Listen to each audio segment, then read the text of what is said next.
Happy 82nd birthday, Mr. Martin Scorsese, one of the very last giant film directors. So, I don't want to just go through his entire filmography of like worst to best, but right now I feel like this guy, because he's still alive, he's still gonna keep making films. But right now I want to talk about his most underrated films and his most overlooked ones that I just think need more appreciation. So this isn't going to be in order of preference, it's just going to be chronological order.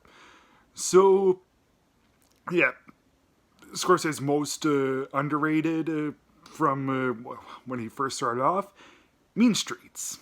Mean Streets was not his first film, but it's one of his most underrated.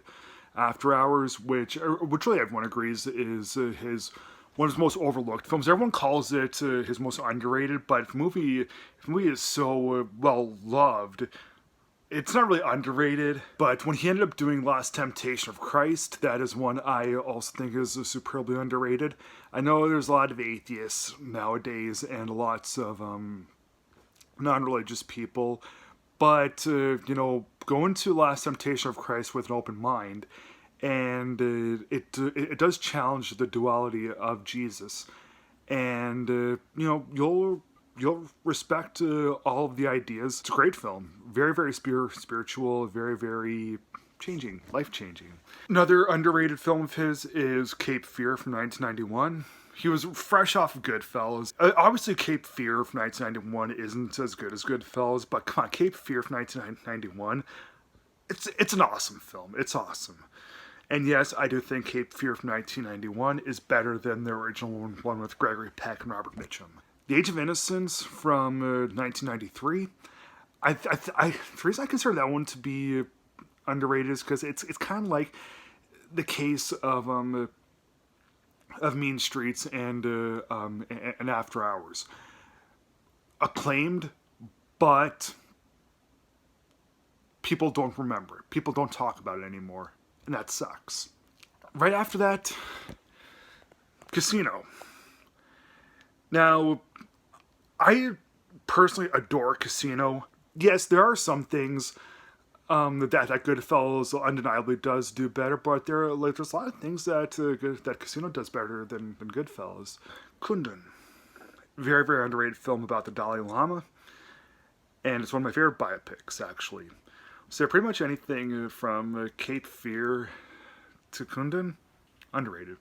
In 2002, he did Gangs of New York, which was pretty big, pretty well acclaimed, but again, people don't really remember that one anymore. This may sound like a bit of a crazy thing to say, but I don't know. I think that when Scorsese did The Departed, that amazing Shakespearean gem of a film, yeah, a little too many people unfairly say that that was a makeup Oscar for Scorsese.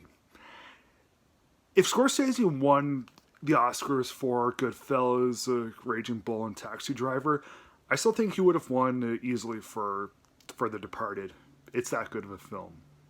Just me. I was really surprised when not get really good reviews was Shutter Island. I love Shutter Island. I was really shocked to see it not get rave reviews from most critics, but I still loved it. When Scorsese ended up doing The Irishman, I guess you could say that The Irishman is a little bit underrated because a lot of people complained about how calm and cool and not how unenergetic it was and how super long it was. It's true, The Irishman did not need to be as long as it actually was, but I'm really glad that it was. And it is true when people say, oh, it's no Goodfellas, it's no Taxi Driver. Of course it isn't, but it's still a great film nonetheless. So yeah, Martin Scorsese, those are his most underrated and overlooked films. So, hope you all like this video, hope you all agree with me. And let's not forget to wish Martin Scorsese happy 82nd. Well, by the time this video gets uploaded and onto YouTube, it's going to be happy belated birthday, but happy birthday nonetheless.